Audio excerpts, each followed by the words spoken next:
আলস্য আপনার আরো একটা অত্যন্ত বড় শত্রু, যা আপনার মনের মধ্যে বসবাস করে আর ধীরে ধীরে আপনার কার্য শরীরের একটা অংশ হয়ে ওঠে।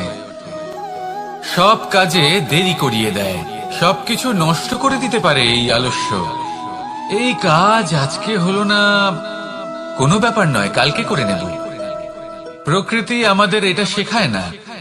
ভেবে দেখুন, যদি সূর্য এটা ভাবে যে কাল উদিত হব না, কিছুদিন পরে উদয় হব, তাহলে কি হবে? সমগ্র পৃথিবীর বিনাশ হয়ে যাবে, ঠিক কিনা? দেখুন, এই আলস্য নিয়ে খুব সুন্দর একটা কথা আছে, আলস্যস্য কুতো বিদ্যা। অর্থাৎ যিনি অলস হয়ে বসে থাকেন তিনি বিদ্যা লাভ করেন না, জ্ঞান লাভ করেন না, আর জ্ঞান না থাকলে তিনি ধন অর্জন করতে পারেন না। তার জীবনে সুখ স্বাচ্ছন্দ্যের অভাব থাকে, বন্ধুর অভাব থাকে। যেখানে সুখ স্বাচ্ছন্দ্য নেই, মিত্র নেই, আপনজন নেই, জ্ঞান নেই, সেখানে আনন্দ কিভাবে বাস করতে পারে? সেই জন্য কথায় আছে, যিনি কর্ম করেন তিনি এই সংসারে যে কোনো সুখ স্বাচ্ছন্দ্য ভোগ করতে পারেন। তাই কর্ম করুন, সময়কে সম্মান করুন, আর এই আলস্যের উপর বিজয় লাভ করুন। আর আমার সাথে ভালোবেসে বলুন, রাধা রাধা। জীবনে যদি আপনি বন্ধু লাভ করতে চান, তাহলে আপনাকে অনেকগুলো কাজ করতে হবে। প্রথমে একজন যোগ্য পাত্র সন্ধান করতে হবে, তারপর তার সাথে সময় কাটাতে হবে, সুখ দুঃখে তার সাথে থাকতে হবে, তবে গিয়ে সে বন্ধু হবে। কিন্তু যদি আপনি শত্রু খুঁজতে চান, তাহলে কোথাও যাওয়ার দরকার নেই, কারণ আপনার সব থেকে বড় শত্রু আর কোথাও নেই, আপনারই মনের মধ্যে, আপনার চেতনায় রয়েছে। ক্রোধ, মোহ, লোভ, কাম, মদ, মাৎসর্য। এ এমন 6 সব থেকে বড় শত্রু, যা আপনার আগামী 7 জন্ম নষ্ট করে দিতে পারে, যদি আপনি এদের না সামলাতে পারেন। এবার এদের সাথে যদি যুদ্ধ করতে হয়, তাহলে একটা মহাভারতের মতো দেখুন, যেখানে অর্জুনও আপনি আর কৃষ্ণও সেই আপনি। কারণ এই যুদ্ধ আর অন্য কারোর সাথে নয়, বরং নিজের সাথে। এগুলো অন্তর মনের যুদ্ধ, আর এটা জয় করা যেতে পারে নিয়ন্ত্রণ এবং অনবরত চেষ্টার দ্বারা। তাই এটাই করুন, এই 6 শত্রুকে পরাজিত করুন এবং আমার সাথে ভালোবেসে বলুন, রাধা রাধা। বেশিরভাগ মানুষই এই কথা জানেন যে আমাদের শরীর 5টি তত্ত্ব দ্বারা নির্মিত, যাকে আমরা পঞ্চতত্ত্ব বলি। জল, অগ্নি, বায়ু, ধরিত্রী এবং আকাশ। এবার এই কথা আমরা সকলে জানি, কিন্তু এগুলোর সাথে কিছু গুণ জড়িয়ে রয়েছে যেগুলো আমরা দেখতে পাই না। যদি এই গুণগুলি আমরা আত্মসাৎ করতে শিখে যাই, তাহলে সাক্ষাৎ পরমেশ্বরের দর্শন আমরা পেতে পারি। যদি কথা বলি প্রথম তত্ত্বের, জলের কথা, জল যা প্রত্যেক জ্বলনকে শীতলতা প্রদান করে। এই জলকে দেখুন, যা শুধু প্রবাহিত হতে জানে, থামতে জানে না।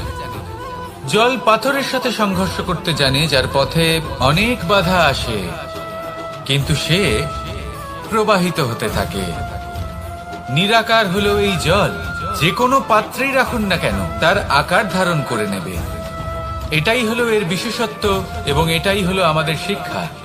কিভাবে প্রবাহমান থাকতে হবে, কিভাবে আমাদের থামলে চলবে না, তাতে আমাদের পথের মধ্যে যতই যেরকমই সমস্যা আসুক না কেন, আমাদের এই জলের মতোই নিরাকার হয়ে যে কোনো পরিস্থিতিতেই প্রবাহমান থাকতে হবে।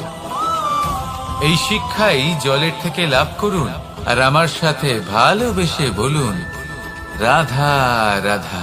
পঞ্চতত্ত্বের মধ্যে দ্বিতীয় তত্ত্ব হল ধরণী, ভূমি, যাকে আমরা ধরণী মাতা বলি। এই ধরণী ধৈর্য ধারণ করে, আর এর ওপরেই আমাদের সমগ্র সংসার নির্ভরশীল। কারণ এই ভূমি সহ্য ক্ষমতা রাখে, এর সহ্য ক্ষমতা হলো অপরিসীম। সন্তান যতই আঘাত প্রদান করুক না কেন, প্রেম পূর্বক সহ্য করে আর তার বদলে অমূল্য রত্ন প্রদান করে। সন্তান যদি হাল চালায় তাহলে তার বদলে তাকে অন্ন প্রদান করে। এটাই হলো ধরনী। এবার এর থেকে আমরা কি শিক্ষা পেতে পারি? এটাই যে কারোর জন্য কিছু করা বা কাউকে কিছু দেওয়া মনে কোনো কামনা ছাড়াই। আর এই কথাটা বুঝে যান, যদি কারোর জন্য কামনা না রেখে বা কোনো পাওয়ার আশা না রেখে কারোর জন্য কিছু করেন বা কারোকে কিছু দেন, যদি এটা আপনি শিখতে পারেন তবে আপনি ভালোবাসতে শিখে গেছেন। আর সেই জন্যই এই ধরিত্রীকে মাতা বলা হয়, কারণ মাতা শুধু উনি নন যিনি গর্ভে সন্তানকে ধারণ করেন, মাতা তো উনিও যিনি জীবন বাঁচতে শেখান, যিনি জীবন বাঁচার উদাহরণ প্রদান করেন। তাহলে ধরনীর থেকে এই নিঃস্বার্থ ভাব শিখুন, নিঃস্বার্থ ভালোবাসা শিখুন, আর এই ভালোবাসার সাথেই বলুন রাধা রাধা। বায়ু পঞ্চতত্ত্বের মধ্যে তৃতীয় তত্ত্ব। কেউ একে সমীর বলে, আবার কেউ একে পবন বলে। প্রথম কথা হলো এটাই যে এই বায়ু আমাদের জীবন দান করে প্রতিদিন, প্রত্যেক মুহূর্তে। এই বায়ুর কারণেই আমরা নিঃশ্বাস নিতে পারি, জীবিত থাকতে পারি। এই বায়ুই হলো সেই যা সকল মেঘেদের একত্রিত করে একটি স্থানে আর বর্ষা ঘটায়। আর এই বর্ষার কারণেই এই ধরিত্রীতে অন্ন উৎপন্ন হয়। এই বায়ুকে দেখুন, কখনো এতটা সৌম্য যে আপনার কোনোই তফাৎ বোধ হয় না, আর কখনো কখনো এমন রূপ ধারণ করে ফেলে যে অনেক বড় বড় পর্বতের আকার পর্যন্ত বদলে ফেলে। এটাই হলো বায়ুর বিশেষত্ব। বায়ু শেখায় যে সময়ের সাথে সাথে বইতে থাকো, সকলকে জীবন দান করো, সকলকে সাহায্য করো, কিন্তু যখন বিপদ সামনে আসবে তখন দৃঢ় হয়ে সম্মুখীন হও। বাধা অনুযায়ী নিজেকে গড়ে নিতে হবে, আর কখন কতটা কঠোর হতে হবে আর কখন কতটা সৌম্য হতে হবে এটা বায়ুকে দেখে শিখুন, আর আমার সাথে ভালোবেসে বলুন রাধা রাধা। অগ্নি চতুর্থ তত্ত্ব, সব থেকে বেশি গুরুত্বপূর্ণ কিন্তু তার থেকেও বেশি ভয়াবহ। কখনো অগ্নিকে নিয়ন্ত্রিত রূপে উনুনে জ্বলতে দেখেছেন? এই অগ্নি আমাদের খাবার বানাতে সাহায্য করে, যা আমাদের শক্তি প্রদান করে। কিন্তু এই অগ্নি যখন বিচলিত হয়ে, অনিয়ন্ত্রিত হয়ে কোন বনের আগুন হয়ে ওঠে, তখন মহা বিনাশ ঘটে যায়।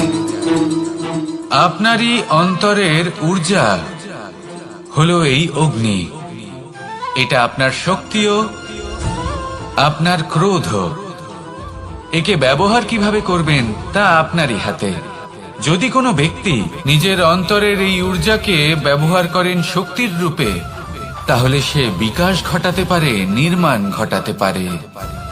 কিন্তু যদি কোনো ব্যক্তি তার অন্তরের ঊর্জাকে বিধ্বংসী অস্ত্র বানিয়ে ফেলেন, তাহলে নিশ্চিত রূপে মহা বিনাশ ঘটতে পারে, যাতে বিনাশ তারও অবশ্যই হবে। অনেক বছর পূর্বে এমনই এক আগুনের দ্বারা এই সুন্দর পৃথিবীর নির্মাণ হয়েছিল, আর অনেক বছর পূর্বে এমন এক আগুনেই সমস্ত জীব এবং সংসার বিলুপ্ত হয়ে গেছিল। এবার আপনি আপনার অন্তরের ঊর্জা দ্বারা বিনাশ ঘটাতে চান নাকি নির্মাণ ঘটাতে চান, সেই সিদ্ধান্ত আপনারই। আসুন আমার সাথে ভালোবেসে বলুন রাধা রাধা। পঞ্চম তত্ত্ব, আকাশ নব ব্যোম। আসলে কোনো ভ্রম নাকি সত্য? ভ্রম তো হতে পারে না, কারণ ভ্রমের মধ্যে কেউ বাঁচতেই পারে না। আর যদি সত্য হয় তাহলে এতটাই বিশাল যে আমাদের চোখের থেকে, আমাদের ইন্দ্রিয়ের থেকে, আমাদের মস্তিষ্কের থেকে, আমাদের চিন্তা ভাবনার থেকেও অনেক ঊর্ধ্বে, যাকে আমরা বুঝতেই পারি না। এটা যতটাই বিশাল আকার, ঠিক ততটাই সরল। এই আকাশ যতই অন্ধকারাচ্ছন্ন, ততটাই আলোর প্রকাশ প্রদান করে থাকে। দেখতে গেলে এ হলো জীবনের সঞ্চালক, কিন্তু যদি ক্রুদ্ধ হয়ে যায় তাহলে প্রাণ কেড়ে নিতেও দ্বিধা বোধ করে না। এই আকাশ শুধুমাত্র পৃথিবী লোক নয়, বরং এই সমগ্র ব্রহ্মাণ্ডকে, এই সমগ্র সৃষ্টিকে, এর প্রত্যেকটা তারাকে, প্রত্যেকটা গ্রহকে একটা বিশেষ স্থান প্রদান করে। এর নিজের কোনোই অস্তিত্ব নেই, কিন্তু সকলকে অস্তিত্ব প্রদান করে। এটাই হলো এই আকাশের মাহাত্ম্য। এই আকাশে হলো মাহাত্ম্যের প্রতিরূপ, যা আমাদের ভাবনা দ্বারা উৎপন্ন হয়। আপনিও আকাশের মতো এই বোধকে আপন করে নিন।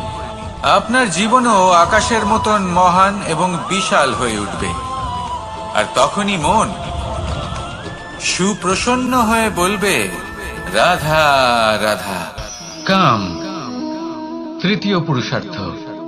এবার অধিকাংশ মানুষই কাম বলতে বিলাসিতা, বাসনা, লালসা মনে করে ফেলে। আসলে এমন কিছুই নয়। কামের বাস্তবিক অর্থ কি? কামের বাস্তবিক অর্থ হল কামনা। প্রতিটা ব্যক্তি, প্রতিটা মানুষ, প্রতিটা জীব এই সংসারে কোনো না কোনো বিশেষ কারণে আসে। সেই কারণকে পূর্ণ করার জন্য কর্ম করাকে কাম বলে। এখন সেটা সবার জন্য ভিন্ন হতে পারে। কারোর কাছে সেটা জ্ঞান অর্জন করা হতে পারে, আবার কারোর কাছে নির্মাণ করা হতে পারে। কারোর জন্য পরিবারকে সঞ্চালন করা হতে পারে, আবার কারোর জন্য এই সংসার থেকে পাপ দূর করা হতে পারে। কিন্তু সবথেকে গুরুত্বপূর্ণ হলো যে মানুষ যেন নিজের কর্ম ঠিক করে করে, সম্পূর্ণ যত্ন নিয়ে করে। তৃতীয় পুরুষার্থ মানে এই কাম।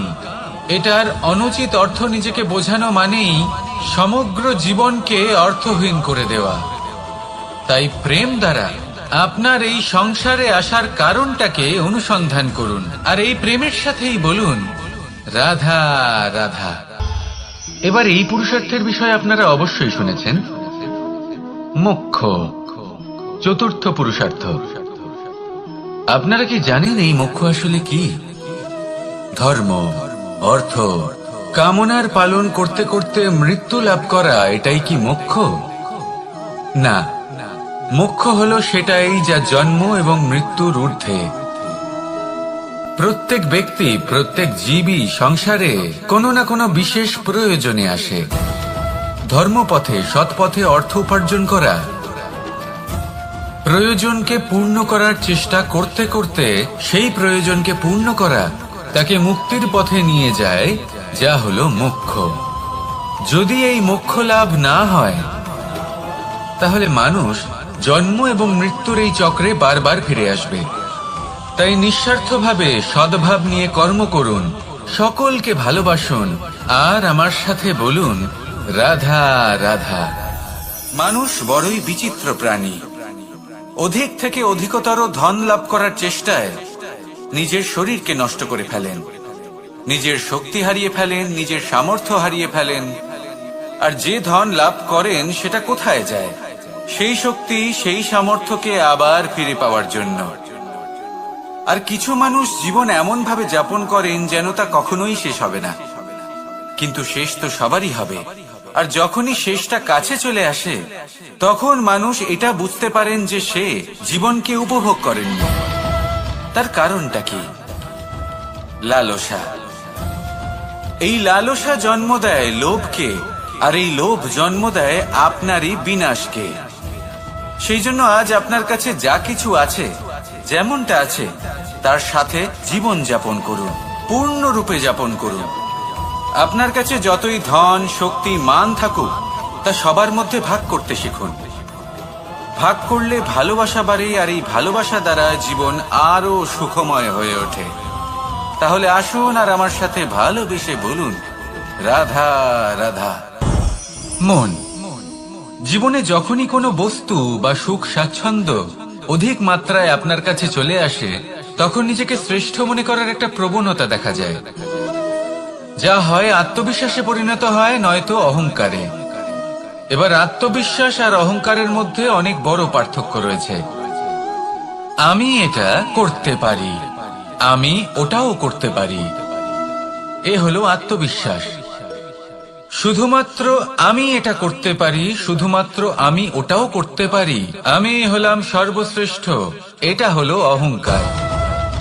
এবার এই অহংকার এর ধ্বনি অনেক দূর প্রবাহিত হয়, আর এর প্রহার সর্বপ্রথম আপনাকে বিপর্যস্ত করে।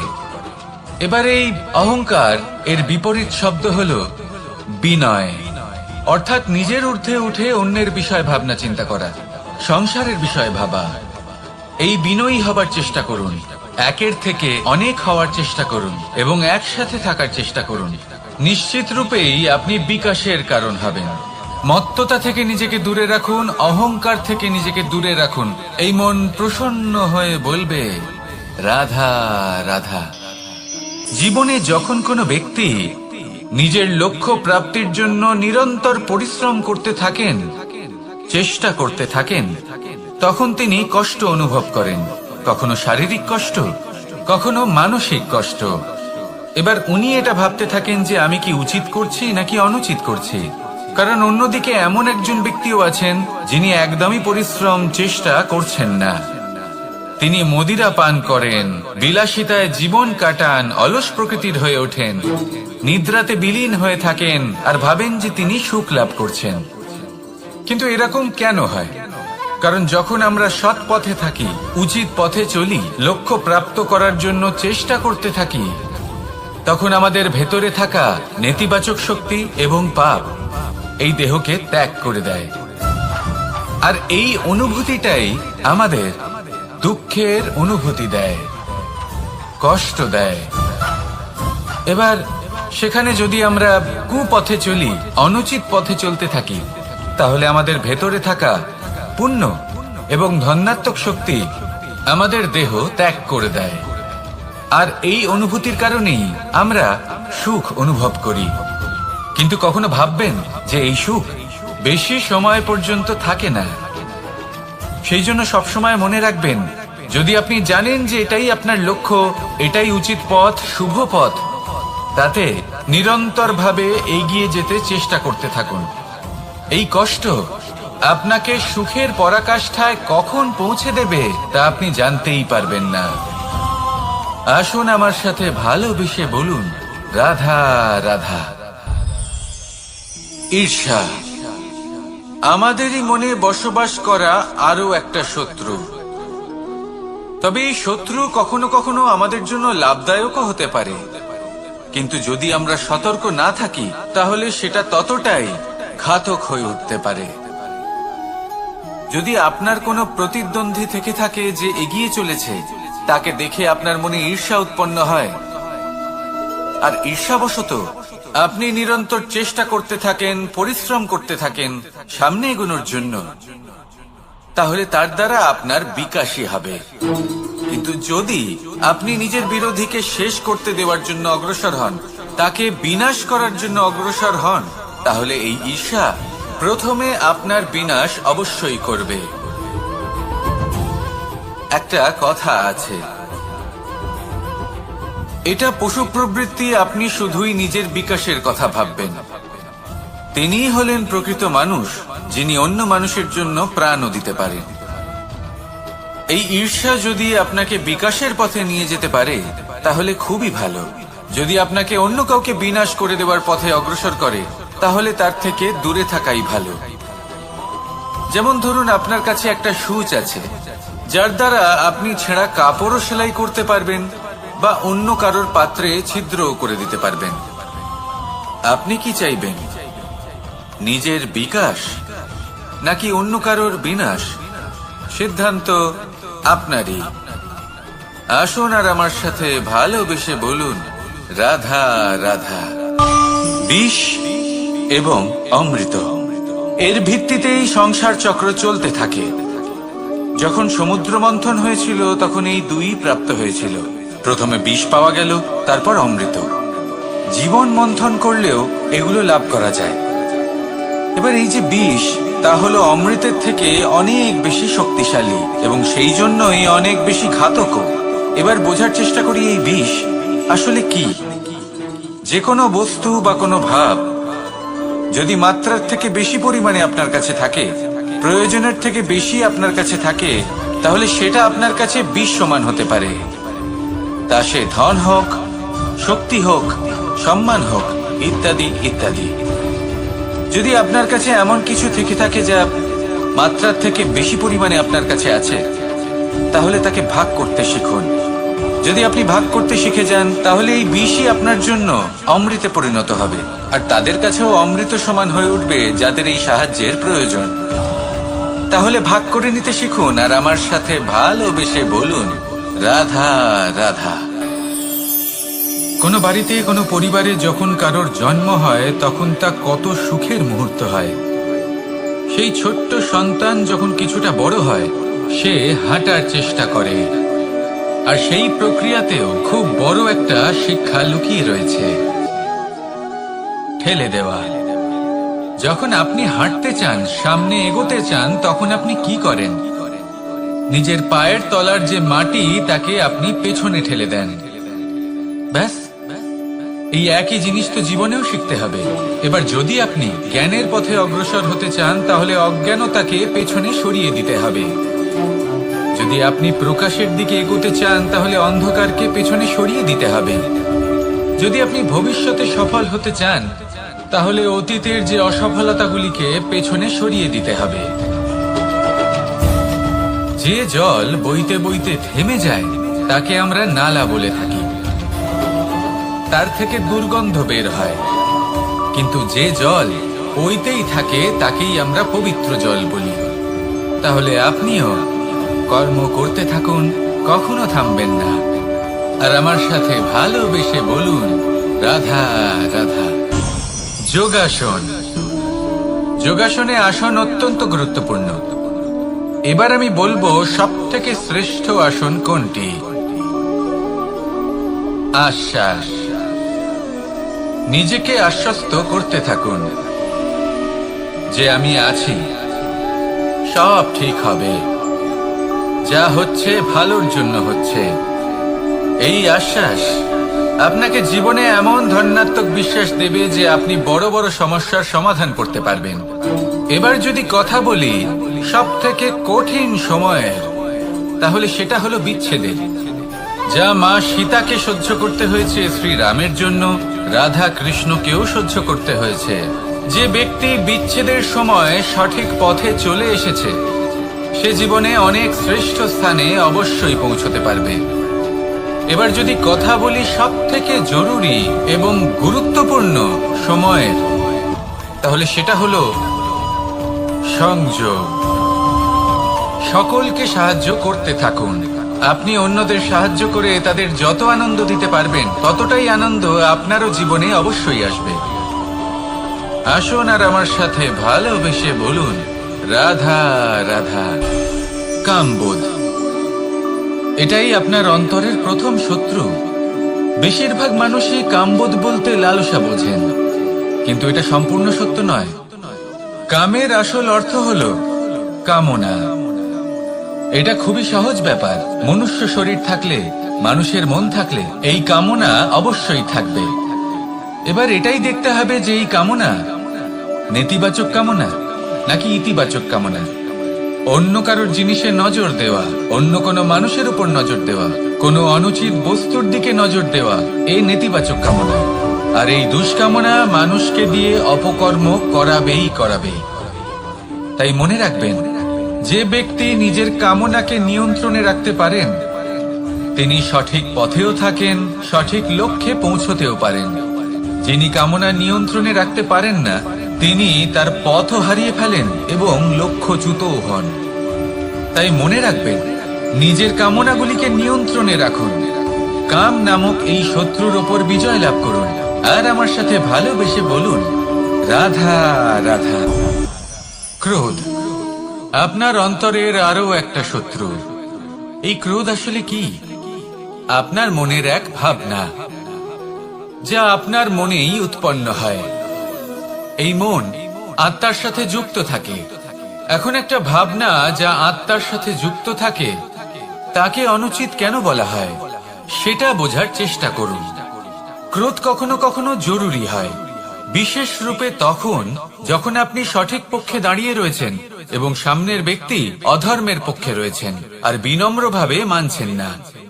যেমন শ্রীরাম ক্রুদ্ধ হয়েছিলেন সাগরের ওপর, ওটা উচিত ছিল, আর তা ততক্ষণই উচিত যতক্ষণ আপনি ক্রোধকে নিয়ন্ত্রণ করছেন। যদি ক্রোধ আপনাকে নিয়ন্ত্রণ করতে শুরু করে তাহলে পরিস্থিতি এমনও হতে পারে, ধরুন একজন ব্যক্তির প্রতি ক্রোধের কারণে আপনি তার ক্ষতি করতে চান। আপনি একটা কয়লা হাতে নিলেন আর সেই কয়লা সামনের ব্যক্তির ক্ষতি করার পূর্বে আপনার হাত জ্বালিয়ে দেবে। ব্যাস, ক্রোধ এটাই করে, সর্বপ্রথম আপনার ক্ষতি করে, আপনার বিবেক হরণ করে নেয়, আপনি আপনার নিয়ন্ত্রণ হারিয়ে ফেলেন আর সবকিছু নষ্ট হয়ে যায়। বেশিরভাগ মানুষ ক্রোধে এমন সিদ্ধান্ত নেন যে সেটা তাদেরই বিনাশের কারণ হয়ে দাঁড়ায়। আর কিছু মানুষ বলেন যে আমাদের জীবনে এত যন্ত্রণা আছে, এত সংকট আছে যে ক্রোধ উৎপন্ন হবেই। আর এরকম সময় এটাই উচিত হবে যে আপনি নিজেকে ক্রোধের থেকে দূরে রাখুন আর তারপর সমস্যার নিবারণ করুন। আর এই নিবারণই আপনার জীবনকে একটা শ্রেষ্ঠ স্তরে পৌঁছে দেবে। তাহলে ক্রোধ থেকে দূরে থাকুন, সুপ্রসন্ন থাকুন আর আমার সাথে ভালোবেসে বলুন, রাধা রাধা। লোভ আপনার অন্তরের আরো একটা শত্রু। দেখতে গেলে এটা একটা শব্দ, একটা সংস্কৃত শব্দ, লব ধাতু থেকে উৎপন্ন হয়েছে। এর অর্থ কিছু লাভ করা। কিছু লাভ করা অনুচিত নয়, আরো কিছু লাভ করাও অনুচিত নয়, কিন্তু সব থেকে বেশি আমি লাভ করব, আমি আরো চাই, আরো বেশি চাই, আরো বেশি পেতে চাই, এটাই হলো লোভ। আর এই লোভ যখন গ্রাস করে তখন আপনি যা পেতে চান, সে ধনই হোক বা মানই হোক, তা অর্জন করার জন্য মানুষ যে কোনো স্তরে পৌঁছে যেতে পারে। যদি মানুষ ধন অর্জন করতে চান তাহলে তার জন্য তারা অধর্মের পথেও চলতে পারেন। যদি সম্মান অর্জন করতে চান তাহলে অন্য মানুষকে ছোটও করতে পারেন। শেষ পর্যন্ত আপনার এটা মনে হতে পারে যে যদি একটু অল্পই প্রাপ্ত করতাম কিন্তু ভালোবেসে প্রাপ্ত করতাম, এই জীবন আরো অনেক বেশি সুখী হতো। লোভ আপনার জীবনে, আপনার মনে কখন যে প্রবেশ করবে সেটা আপনি জানতেও পারবেন না। তাই এটা চিনতে শিখুন আর তৎক্ষণাৎ জীবন থেকে বাইরে ফেলে দিন। যা কিছু লাভ করতে চান তা ভালোবেসে লাভ করুন আর সেই ভালোবাসার সাথেই বলুন, রাধা রাধা। মোহ আপনার অন্তরের আরো একটা শত্রু। এবার মানুষ প্রেম আর মোহের মধ্যে পার্থক্য বুঝতে পারে না। কিছু মানুষ ভাবে যে মোহর মধ্যে খারাপ কি আছে। যদি কোনো মানুষের তার বাবা মার প্রতি, তার সন্তানের প্রতি মোহ থাকে তবে খারাপ কি আছে? খারাপ আছে, আর সেটা তাদের জন্য খারাপ হতে পারে যাদের প্রতি আপনার এই মোহ আছে। এবার মোহ আর প্রেমের মধ্যে পার্থক্য আপনাকে বোঝাচ্ছি। মোহ শুধুমাত্র পেতে চায়, সেখানে প্রেম শুধুমাত্র দিতে শেখায়। এই দুই পরিস্থিতিতেই আপনার হাত প্রসারিত থাকে। মোহের ক্ষেত্রে কোনো বস্তু বা কোনো ব্যক্তিকে লাভ করার জন্য, আর প্রেমে শুধুই প্রদান করার জন্য। মোহর বশে আপনার পায়ে বাঁধন পড়ে যেতে পারে। যদি মাতা পিতার তার সন্তানের প্রতি মোহ থাকে তাহলে তারা তাদের সন্তানকে কখনো দুঃখে, চিন্তায়, যন্ত্রণায় দেখতেই পারবে না। সেই জন্য তারা সন্তানকে বেঁধে রাখতে চান একটা সুরক্ষিত ক্ষেত্রে, যেখান থেকে না তারা সংসারকে দেখতে পায়, না পরখ করতে পারে, না কিছু শিখতে পারে, না বিকট পরিস্থিতির সম্মুখীন হতে পারে। ঠিক যে কারণে তারা দুর্বল হয়ে পড়ে, অজ্ঞানী হয়ে ওঠে। তাদের বিকাশ সেখানেই স্তব্ধ হয়ে যায়, আর সেখানে প্রেম শুধুমাত্র বিকাশের পথে নিয়ে যায়। মা বাবা যদি সন্তানকে ভালোবাসেন তাহলে তাকে ছেড়ে দেন যে যাও সংসারকে দেখো, পরখ করো আর শেখো। কিভাবে এর সাথে লড়াই করতে হবে সেটা নিজে শেখো। নিজের শক্তি নিজেই বাড়িয়ে তোলো, নিজের পথ চয়ন করো। সেই জন্য এই মোহর শিকল ভেঙে ফেলুন আর প্রেমকে আপন করে নিন। আর এই প্রেম দ্বারাই বলুন, রাধা রাধা।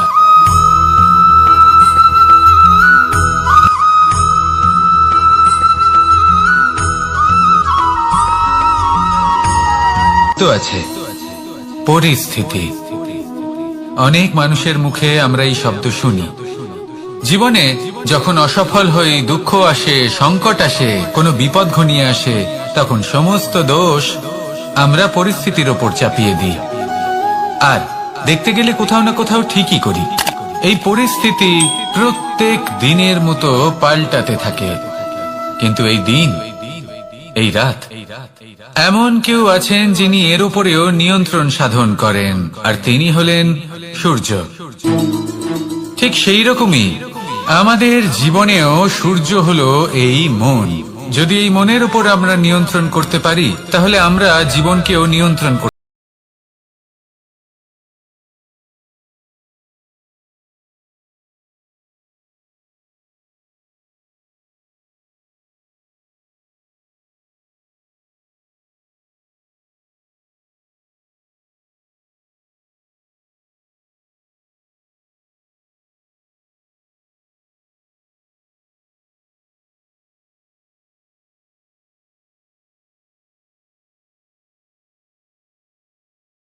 আপনি মহান হয়ে উঠতে পারেন। এই মনের শক্তির বৃদ্ধি ঘটান, মহান হয়ে উঠুন, আর আমার সাথে ভালোবেসে বলুন, রাধা রাধা। খুব সুন্দর একটা কাহিনী আছে। একবার এক ব্যক্তি নিজের অসফলতার জন্য ত্রস্ত হয়ে সময় দেবতার তপস্যা করতে বসলেন। উনি তপস্যা করলেন এবং সময় দেবতা প্রসন্ন হলেন, মানুষের রূপ ধারণ করে ওনার সামনে প্রকট হলেন। এবার সেই ব্যক্তি ওনাকে জিজ্ঞেস করলেন যে কি এমন আছে যার জন্য আপনি বারবার জয়ী হন আর আমি চিরকাল পরাজিত হয়ে থাকি? কেন এত পরিশ্রম করা সত্ত্বেও আমি সাফল্য লাভ করতে পারি না? তখন সময় দেবতা উত্তর দিলেন যে দিন হোক বা রাত, ঝড় হোক বা ভূমিকম্প, রোদ হোক বা বৃষ্টি হোক, সময়ের সূত্রপাত হোক বা প্রলয়, আমি থামি না, আমি চলতেই থাকি। আর সেই জন্য যিনি থেমে যান তিনি পরাজিত হন আর আমি জয়ী হই। এটাই আমাদের শিখতে হবে। জীবনে সবসময় চলতে থাকুন, কখনো থামবেন না। হ্যাঁ, কিছুক্ষণের জন্য বিরতি নিতে পারেন, বিশ্রাম করার জন্য, নিজেকে আরো সশক্ত করে তোলার জন্য, কিন্তু থেমে যাবেন না। নিরন্তর কর্ম করতে থাকুন, পরিশ্রম করতে থাকুন, তবেই এই সংসার আপনাকে মনে রাখবে। আসুন আমার সাথে ভালোবেসে বলুন, রাধা রাধা। আমাদের জীবনে গুরুজনেরা, জ্ঞানী মানুষজন সবসময় একটা কথা বলেন, ধৈর্য ধরো। শুধুমাত্র দুটো শব্দ, কিন্তু কতটা বিশাল সেটা বোঝার চেষ্টা করুন। ছোট একটা অস্ত্র হাতে নিন এবং একটা বিশাল পর্বতে নিরন্তর প্রহার করতে থাকুন, ধৈর্য ধরে সেই কাজ করতে থাকুন। এমন একদিন আসবে এই বিশাল পর্বতে আপনি একটা পথ তৈরি করবেন।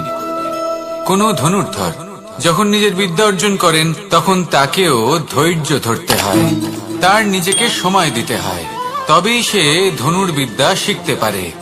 সেইভাবে আমাদের জীবনেও ধৈর্য ধরার খুব প্রয়োজন। পরিবারে ধৈর্য রাখতে পারলে তাহলে আস্তে আস্তে দেখবেন প্রেম বৃদ্ধি পাচ্ছে। সমাজে যদি ধৈর্য রাখতে পারেন তাহলে আস্তে আস্তে এই সমাজ আপনাকে সম্মান করবে।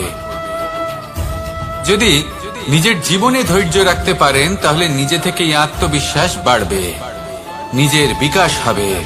জীবনে সবই সম্ভব যদি ধৈর্য রাখতে পারেন। হয়তো আস্তে আস্তে হবে, কিন্তু হবে অবশ্যই। শুধু ধৈর্য রাখুন, কারণ ধৈর্যই সব থেকে বড় পুঁজি। আসুন আর আমার সাথে ভালোবেসে বলুন, রাধা রাধা। আমাদের জীবনে যখনই আমরা কোনো বড় দায়িত্বের সম্মুখীন হই তখন আমরা তার থেকে দূরে পালাই, আর এই অজুহাত দিই যে না না, এত বেশি ভার বহন করার যোগ্যতা আমার নেই, আমি করতেই পারবো না। দেখুন, এই সংসারে ভিন্ন ভিন্ন ধরনের গাছ আছে, ছোট গাছ, বড় গাছ, কিন্তু বট গাছের মতো বড় এবং নিবিড় গাছ আর একটাও নেই। সে নিঃস্বার্থভাবে এই সংসারকে সেবা করে যায়, ছায়া প্রদান করে, শীতলতা প্রদান করে। আর যখন এমন সময় আসে যখন তার ওপর বোঝা অত্যন্ত বেড়ে যায়, সে কিন্তু কোনোভাবেই ভেঙে পড়ে না। তখন সে নিজের নিঃস্বার্থ কর্মের ফল লাভ করে, সেই নিঃস্বার্থ কর্ম যা সে করেছে। তার দেহ থেকে ছোট ছোট ঝুড়ি বার হয় এবং তা কাণ্ডের আকার ধারণ করে। সেই কাণ্ড মাটির কাছে পৌঁছয় এবং তারপর তা বটগাছের সহায়ক হয়ে ওঠে। সে ভেঙে পড়ে যায় না। এইভাবে আপনিও জীবনে নিঃস্বার্থভাবে সবার সেবা করুন, ভালোবাসুন, সবাইকে সাহায্য করুন। যেদিন আপনার ওপর বোঝা অত্যন্ত বেড়ে যাবে, সেদিন এই সব মানুষ আপনাকে সাহায্য করার জন্য আসবেন, আপনার শক্তি হয়ে উঠবেন। আর আপনি বটগাছের মতোই মহান এবং বিশাল হয়ে উঠবেন। আসুন আর আমার সাথে ভালোবেসে বলুন, রাধা রাধা। মানুষ তার জীবনে দুই ধরনের পরিস্থিতিকে খুব ভয় পায়। এক, কোনো কারণবশত কারোর সামনে নত হওয়া। দুই, কোনো কারণে নিজের চরিত্র থেকে, নিজের মূল্যবোধ থেকে বিচ্যুত হওয়া। এবার কেন হয় এরকম যে কথায় কথায় কারোর সামনে নত হতে হয়? কেন বারংবার নিজের চরিত্র থেকে চ্যুত হতে হয়? এরকম কেন হয়? এটা তখনই হয় যখন আমাদের শিক্ষা এবং মূল্যবোধের অভাব থাকে। যদি মানুষের মধ্যে প্রকৃত শিক্ষা থাকে, তাহলে এই সংসারে কোনো সময় এবং কারোর সামনেই নত হওয়ার কোনো প্রয়োজন নেই। যদি মানুষের মধ্যে মূল্যবোধ থাকে, তাহলে তাকে নিজের মূল্যবোধ বা চরিত্র থেকে বিচ্যুত হতে হয় না, তা সে যাই হয়ে যাক না কেন। কোনো বালককে যদি জন্ম থেকেই সুশিক্ষার অধিকারী করা হয়, শিক্ষিত করা হয়, মূল্যবোধের অধিকারী করা হয়, তবে সে এই সংসারে এমন কর্ম করবে যাতে সে নিজেকে, নিজের পরিবারকে, সমগ্র সমাজকে গর্বিত করতে পারে। শিক্ষা লাভ করুন, মূল্যবোধ লাভ করুন এবং আমার সাথে ভালোবেসে বলুন, রাধা রাধা। আমাদের সকলের জীবনে একটা লক্ষ্য থাকে যেটা আমরা লাভ করতে চাই। ঠিক যেন একটা প্রতিস্পর্ধা বিদ্যমান যে কে সব থেকে আগে নিজের লক্ষ্যে পৌঁছতে পারবে। আর সেই জন্য আমরা সকলেই খুব তাড়াতাড়ি এগোতে চেষ্টা করি, বড় এবং দীর্ঘ পদক্ষেপ ফেলি যাতে তাড়াতাড়ি নিজের লক্ষ্যে পৌঁছতে পারি। কিন্তু এক অত্যন্ত গুরুত্বপূর্ণ বিষয় আছে, সবসময় লক্ষ্য সামনে থাকবে না, কখনো কখনো তা খুঁজতে হয়। এই যাত্রা খুব কঠিন হতে পারে। আর ঠিক এই কারণেই সবসময় দ্রুত গতিতে চলা বা তাড়াতাড়ি পথে চলা সেটা আবশ্যক নয়। তার থেকেও বেশি গুরুত্বপূর্ণ হলো ভেবেচিন্তে তারপর পথ চলা। যদি ভেবেচিন্তে পদক্ষেপ ফেলেন, চলতে পারেন, তাহলে সেটাই সর্বশ্রেষ্ঠ পদক্ষেপ।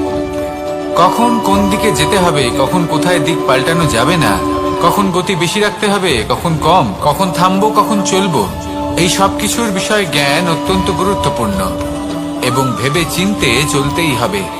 সেই জন্য শুধু তীব্র গতিতে সামনে এগোলে চলবে না, ভাবনা চিন্তা করে এগোতে হবে।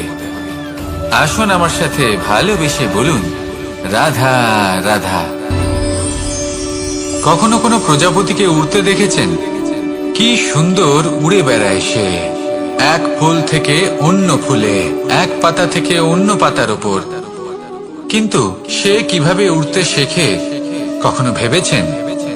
জন্ম থেকেই কিন্তু প্রজাপতির ডানা থাকে না, ও কিন্তু ছোট্ট একটা ডিমের আকারে জন্ম লাভ করে। তারপর সেই ডিমটি ভেঙে একটি কীট বাইরে আসে। আস্তে আস্তে সে বড় হয়, ওর শক্তি বৃদ্ধি পায়। তারপর সে সেই কীট দশা ত্যাগ করে নিজের ডানাগুলি মেলে। এই প্রক্রিয়া তার কাছে সরল নয়, অত্যন্ত যন্ত্রণাদায়ক প্রক্রিয়া, কিন্তু সে সেই যন্ত্রণা মেনে নেয়। আর তারপর আস্তে আস্তে সে উড়তে শেখে। শুধুমাত্র আকাশে উড়ে বেড়ায় তা নয়, আমাদের মনের মাঝে উড়ে বেড়ায়। এবার এই ডিম থেকে প্রজাপতি হয়ে ওঠার যে যাত্রা, এটা যতটা কঠিন, ততটাই কঠিন হয় এই সংসারে শ্রেষ্ঠ কর্ম করা, ততটাই কঠিন হয় এই সংসারে মহান হয়ে ওঠা। সেই জন্য প্রয়োজনীয় প্রচেষ্টা এবং সময়। নিরন্তর প্রচেষ্টা করতে থাকুন, পর্যাপ্ত সময় নিন এবং আপনি নিজেকে এই আকাশে উড়ন্ত অবস্থায় পাবেন। আসুন আমার সাথে ভালোবেসে বলুন, রাধা রাধা। পায়েস হলো আমার বিশেষ প্রিয়। এর মধুর স্বাদ মনকে প্রফুল্ল করে তোলে। ছোটবেলায় মা আমার জন্য পায়েস বানাতেন এবং আমাকে বলতেন যে গরম থাকতে থাকতে খেয়ে নে কানাই, ঠান্ডা হয়ে গেলে ভালো লাগবে না। কিন্তু আমিও দুষ্টু ছিলাম, ঠান্ডা হওয়া পর্যন্ত অপেক্ষা করতাম, আর ঠান্ডা হয়ে যাওয়ার পরে মার কাছে যেতাম আর ওনাকে বলতাম যে মা, পায়েস তো ঠান্ডা হয়ে গেছে, এটা গরম করে দিন।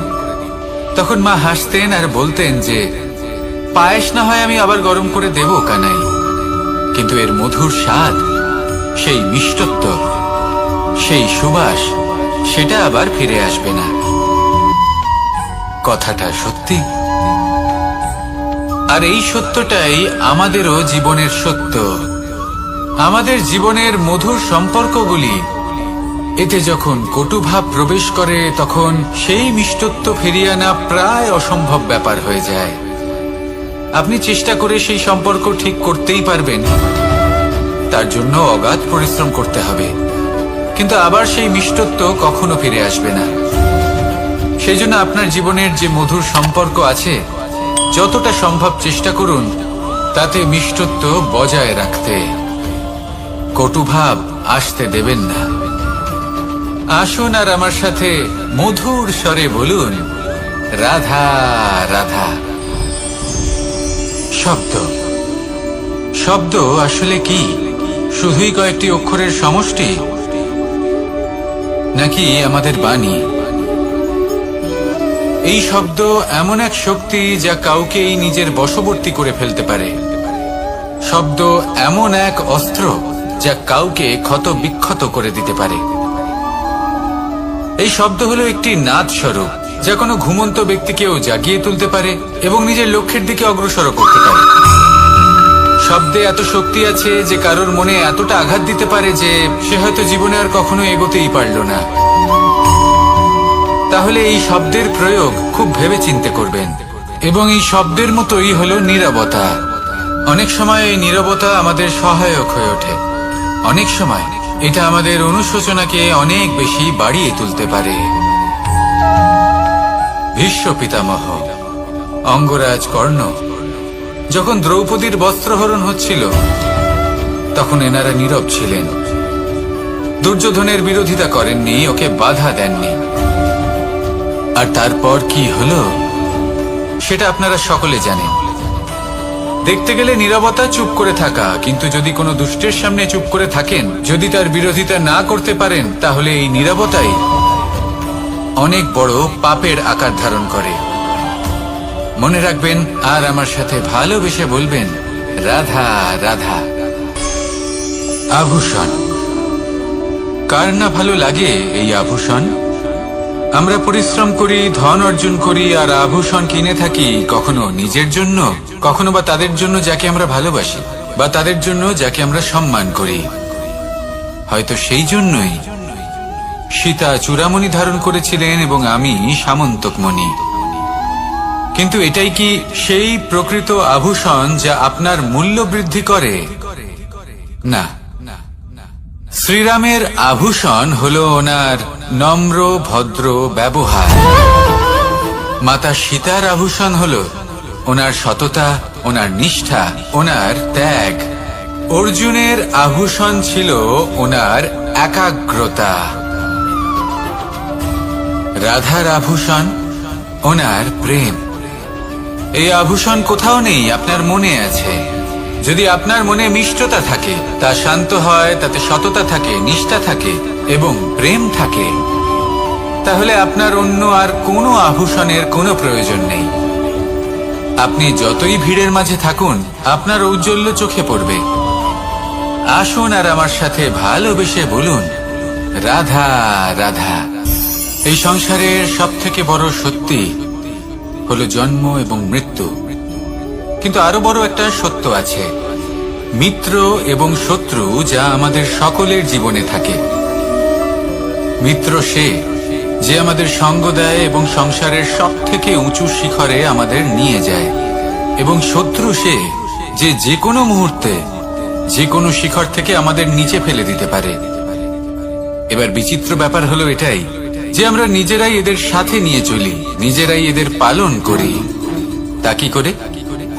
প্রথমে বুঝুন এই মিত্র এবং শত্রু কারা। আপনার নিজের মন, আর কেউ নয়। এই মনই হলো মিত্র। যখন তাতে ভারসাম্য বজায় থাকে, তা নিয়ন্ত্রিত থাকে, তা পবিত্র হয়। কিন্তু যদি এই মন অনিয়ন্ত্রিত হয়ে পড়ে, যদি আপনাকে সে নিয়ন্ত্রণ করতে শুরু করে, তখন সেই আপনার সব থেকে বড় শত্রু হয়। সেই জন্য এই মনের ওপর নিয়ন্ত্রণ রাখতে শিখুন, এতে ভারসাম্য বজায় রাখতে শিখুন। তাহলে আপনি এমন এক বন্ধুকে পাবেন যে আপনাকে এই সংসারের শিখরে পৌঁছে দেবে। আসুন আমার সাথে ভালোবেসে বলুন, রাধা রাধা। ঈশ্বর আসলে কে? সংসারের বেশিরভাগ মানুষের কাছে ঈশ্বর হলেন এই সংসারের রচয়িতা, পালনকর্তা। কারোর কাছে উনি জ্ঞাতা, কারোর কাছে উনি হলেন আস্থার প্রতীক, আবার কারোর জন্য শুধুমাত্র অন্ধ বিশ্বাস। কিন্তু এই ঈশ্বর কি কোনো শরীর, নাকি একটা বোধ, নাকি শুধুই শ্রদ্ধা? ঈশ্বর হলেন তিনি যিনি হলেন আপনার ইষ্ট।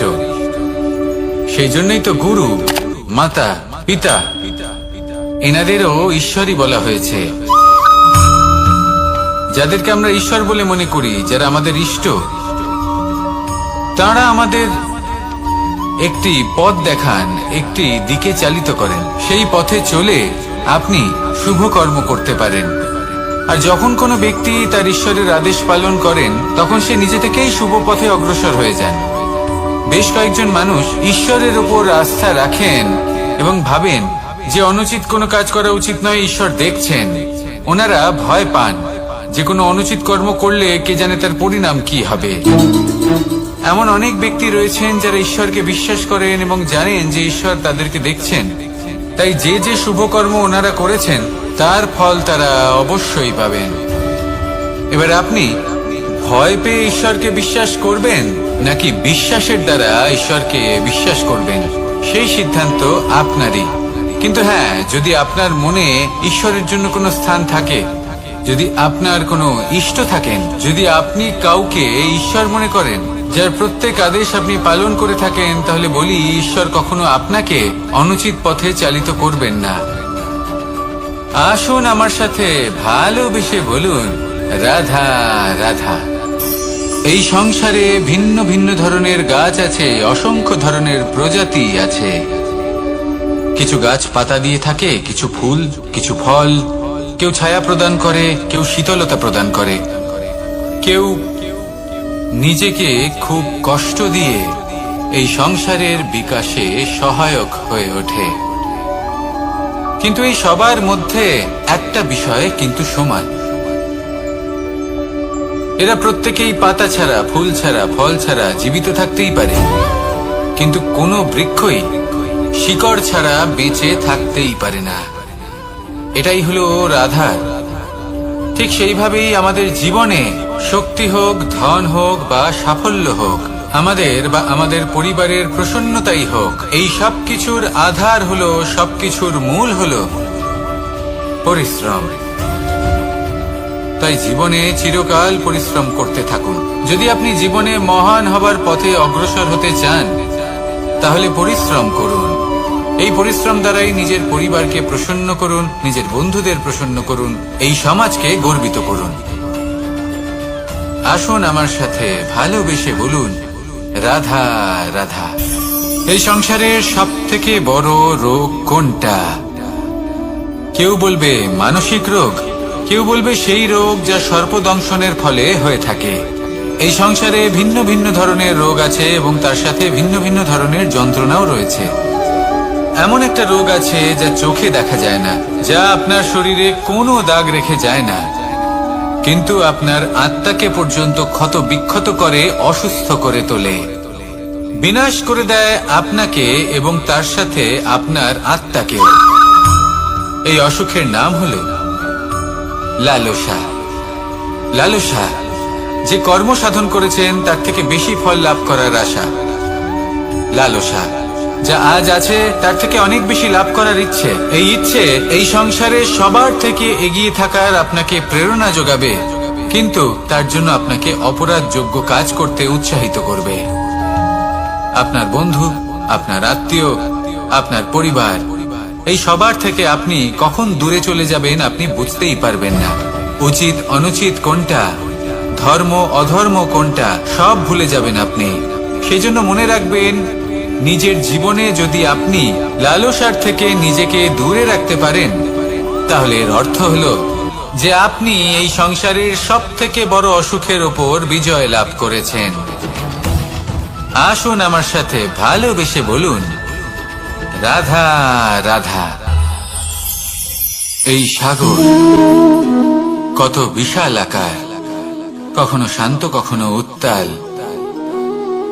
কিন্তু এই সাগরকে এত মহান কে করে তুলল? জল। এবার এই জলের যাত্রা দেখুন, সেটা কতটা কঠিন। এই জল সাগরে থাকে, সূর্য ওকে এতটা উত্তপ্ত করে তোলে যে এই জল নিজের অস্তিত্ব হারিয়ে ফেলে এবং বাষ্পে পরিণত হয়ে হাওয়ায় মিলিয়ে যায়। তারপরে আকাশে যায় আর নিজের অস্তিত্ব আবার হারিয়ে ফেলে, মেঘে পরিণত হয়।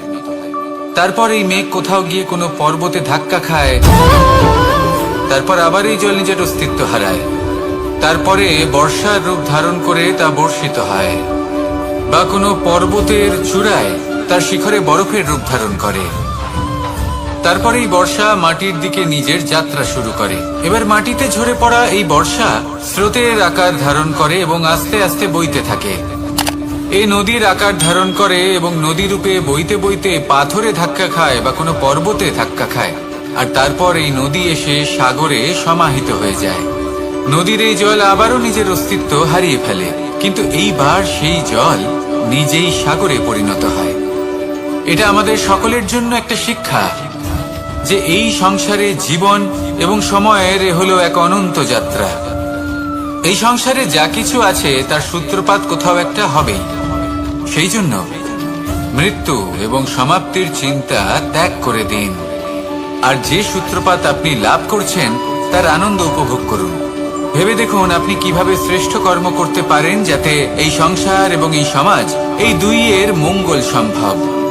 আসুন আমার সাথে ভালোবেসে বলুন, রাধা রাধা। মাকড়সার জাল দেখতে পাচ্ছেন? মাকড়সারা ভীষণ পরিশ্রম করে এটা তৈরি করে, নিজের শরীরের রস দিয়ে এই জাল বোনে। আপনি কি এটার উদ্দেশ্য জানেন? আসলে মাকড়সা এই জালে ছোট কীটপতঙ্গ ধরে তাদেরকে খাদ্যরূপে গ্রহণ করে। কিন্তু আপনি কি এই কথা জানেন যে একদিন মাকড়সা নিজেই নিজের জালে জড়িয়ে মৃত্যুবরণ করে থাকে? বলুন, কি করেন আপনি এই জাল দেখতে পেলেই মুছে ফেলেন এর অস্তিত্ব, তাই না? তেমনি অন্যদিকে পাখির বাসা, পাখিরাও ভীষণ পরিশ্রম করে এটা তৈরি করে। কিন্তু যদি পাখি একদিন এটা ছেড়ে চলে যায়, তাহলেও লোকে এটা নষ্ট করে দেয় না। কারণটা কি? এর কারণ হলো এর নির্মাণ জীবন সঞ্চারের জন্য করা হয়েছিল, নষ্ট করার জন্য নয়। তাই মনে রাখবেন, জীবনে আপনার পরিশ্রম যতই বেশি হোক না কেন, যদি আপনার লক্ষ্য শুভ না হয়, তাহলে আপনারও বিনাশ নিশ্চিত। তাই সৃজন করতেই থাকুন আর মুগ্ধ হয়ে বলুন, রাধা রাধা।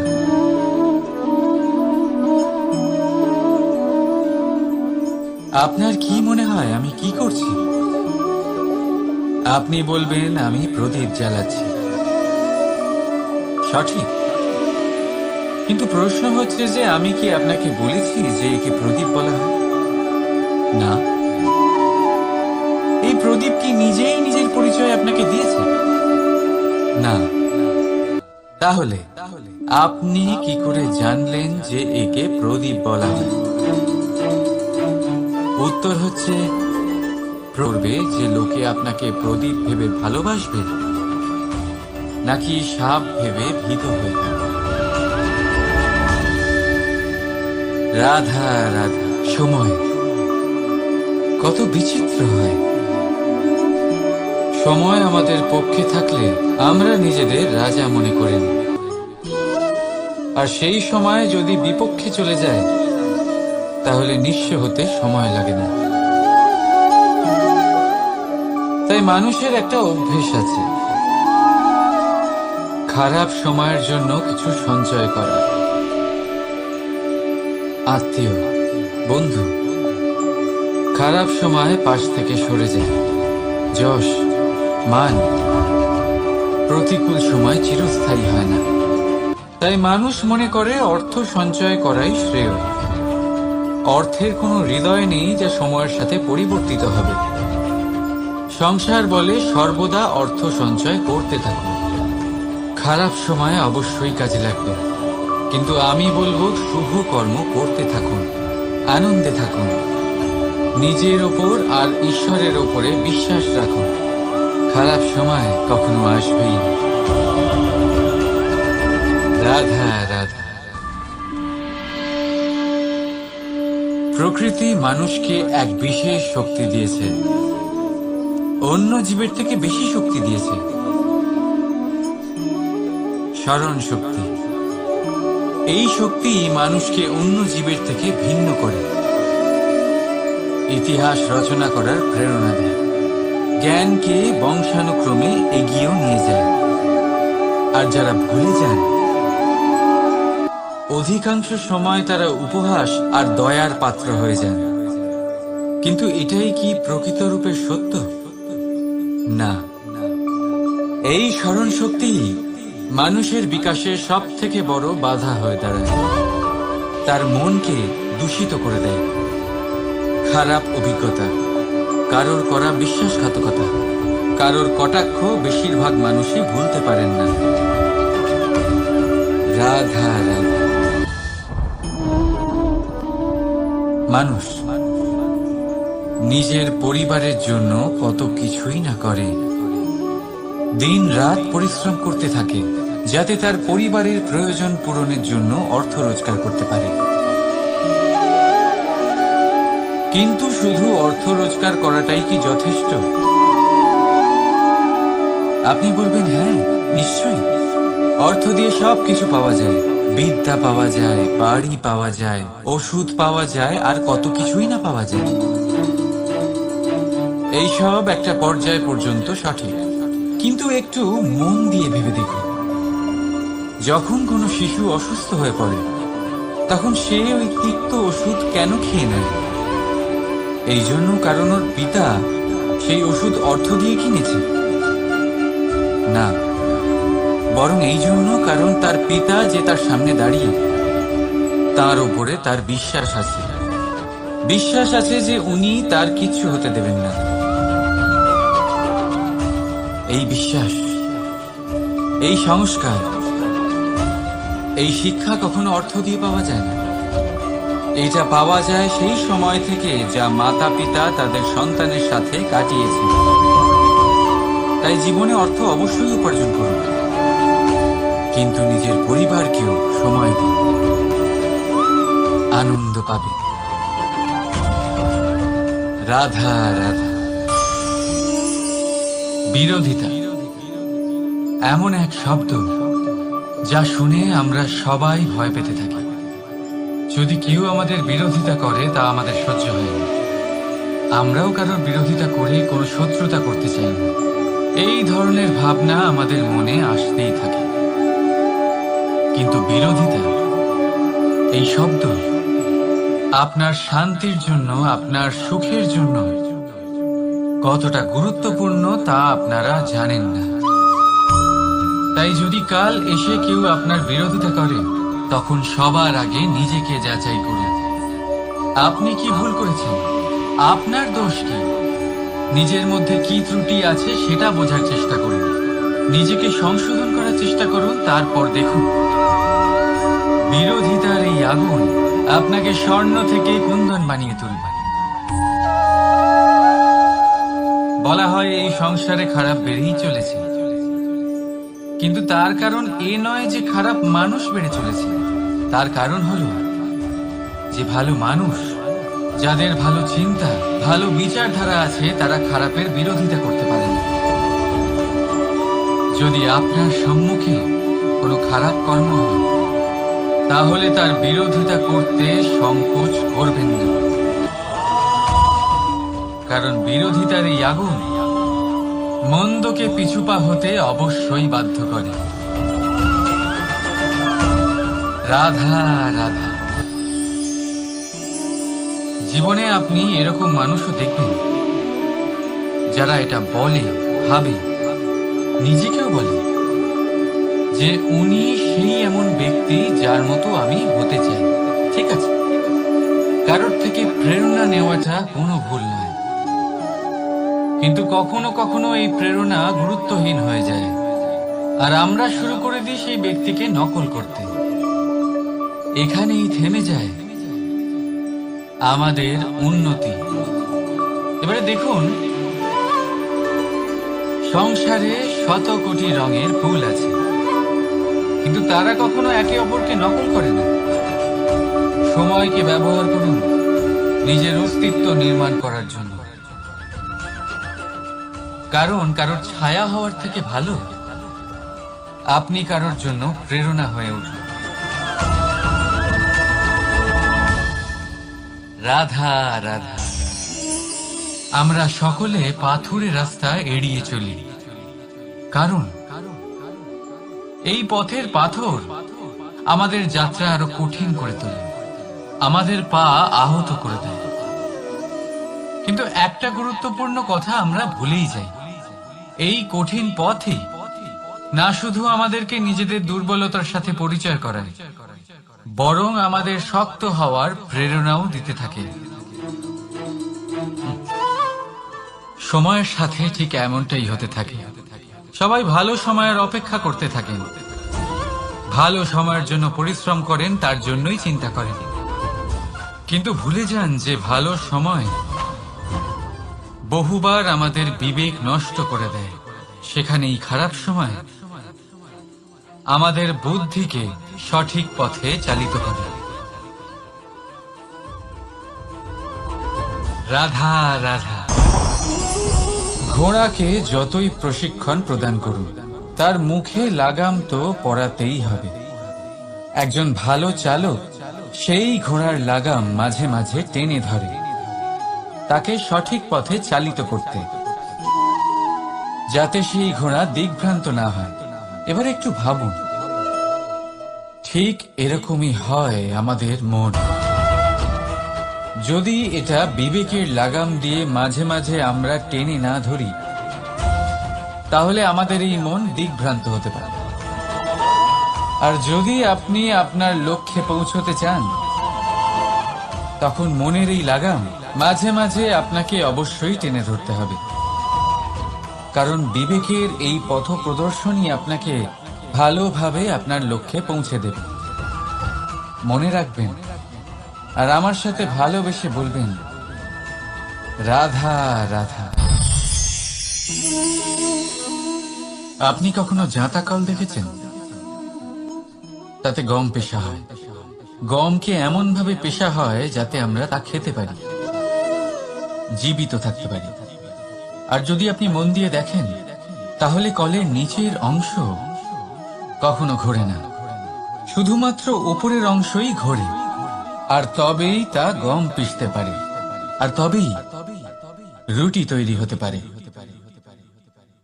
কিন্তু ভেবে দেখুন, যদি কলের দুটো অংশই ঘুরতে থাকে তাহলে কি হবে?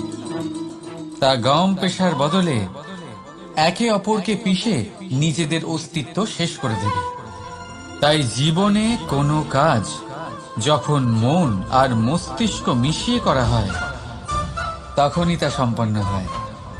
কিন্তু যখন বিষয় হলো ভক্তি, তখন মস্তিষ্কের যুক্তির মৌন থাকা প্রয়োজন। আর যখন বিষয় হলো কর্ম আর ন্যায়, তখন মনের আবেগের মৌন থাকা প্রয়োজন। তাই মন আর মস্তিষ্কের এই সম্মিলনে সতর্ক থাকবেন। একসাথে অবশ্যই চলবে, কিন্তু একে অপরের বাধা যেন না হয়ে দাঁড়ায়। রাধা রাধা। আমি একটা এমন শব্দ যার অনেকগুলি মানে হয়, যার আসল অর্থ হল অহং। যদি আপনি কথা বলেন সৃষ্টির নির্মাণ নিয়ে, তাহলে আমি ব্রহ্মদেব হয়ে সৃষ্টির নির্মাণ করবে। যদি আপনি কথা বলেন প্রলয়ের, তাহলে সেই আমি মহাদেব হয়ে বিনাশ করবে। এই আমি সঙ্গতিপূর্ণ, কিন্তু শুধু ততক্ষণ যতক্ষণ আপনি এটা সবার সাথে ভাগ করছেন। কিন্তু আমরা বহুবার এর মানে বুঝতে পারি না। এই অহংকে সীমিত করে দিই একটা ব্যক্তি অবধি, শুধু নিজে। আর তখনই জেগে ওঠে অহংকার, যাতে প্রাধান্য পায় শুধুমাত্র আমি, আমরা নয়। আর একজন ব্যক্তি একা না উৎপাদন করতে পারে আর না করতে পারে সৃজন। এবারে দেখুন, বৃষ্টির এক ফোঁটা, তারও অস্তিত্ব আছে, কিন্তু তা ধরিত্রীতে পড়লেই সমাপ্ত হয়ে যায়। কিন্তু যখন ফোঁটাগুলি একসাথে পড়ে তখন শুরু হয় বর্ষা, আর তখনই তৈরি হয় ধারা। রাধা রাধা। বলুন, কি দেখতে পাচ্ছেন আপনি? আমার হাতের এই সাদা বস্ত্র, নাকি এতে লেগে থাকা এই কালো দাগ? এবারে সত্যি কথা বলতে কি, আপনার নজর সবার আগে এই কালো দাগের উপরে গেছে। ঠিক আছে, এমনই তো হয়। ভীষণ কম মানুষ থাকেন যারা ভাবেন কোনো ব্যক্তি ভীষণ পরিশ্রম করে এই বস্ত্র ধুয়েছেন, এটা শুকিয়েছেন। বেশিরভাগ মানুষের নজর যায় এই দাগের উপরে, ভাবেন যে এটা কি করে লাগলো। কিছুটা এরকমই হয় আমাদের ব্যক্তিত্বের সাথে। আমাদের শুভ কর্মের ওপরে আমাদের একটা খারাপ কর্ম ভারী মনে হয়। এবারে ভাবুন, যদি আমি চন্দ্রের কথা বলি, তাহলে তার শীতল আলো দেখার পূর্বে তার কলঙ্ক লক্ষ্য করেন, সেই চাঁদে লেগে থাকা কালো দাগ দেখে নেন। সেই জন্যই বিশেষ করে যারা শুধুমাত্র শুভ চিন্তা করেন আর উপকারী কর্ম যারা করেন, তাদের আমি বলবো সাবধানে থাকবেন, কারণ আপনার একটা খারাপ কর্ম চিরকালের জন্য উদাহরণ হয়ে দাঁড়াবে। রাধা রাধা। সাফল্য। যদি আপনাকে জীবনে সাফল্য পেতে হয়, তাহলে আপনি একাধিক মানুষ পাবেন যারা একাধিক উপায় বলবে আপনাকে সাফল্য পাওয়ার। দীর্ঘ সময় ধরে পরিশ্রম, চেষ্টা, নির্ধারণ, নিষ্ঠা, এই বিষয়ে ভাষণ দিতে থাকবেন। একাধিক রকমের উদাহরণ আপনার সামনে তুলে ধরবেন। কিন্তু আমার এটা মনে হয়, আমরা কেন সেই বিষয়ে কথা বলি না যা মানুষকে অসফল করে তোলে? শুধু দুটো ব্যাপার অসফল হওয়া নিশ্চিত করে। শুধু দুই ধরনের মানুষ বেশিরভাগ অসফল হন। প্রথম তারা যারা ভাবে অনেক কিছু কিন্তু কিছুই করে না, আর দ্বিতীয় তারা যারা অনেক কিছু করতে থাকে কিন্তু ভাবনা চিন্তা না করে। ভাবনা আর কর্ম, এদের মাঝে সামঞ্জস্য রাখা খুব জরুরি। যদি এটা থাকে, তাহলে জীবনে কখনো অসফল হবেন না। রাধা রাধা। আপনি অনেককে এই কথা নিশ্চয়ই বলতে শুনেছেন, এই ব্যক্তির দৃষ্টিতে দম্ভ আছে, এই ব্যক্তির চোখের ওপর অহংকারের পর্দা পড়ে আছে, ইত্যাদি ইত্যাদি।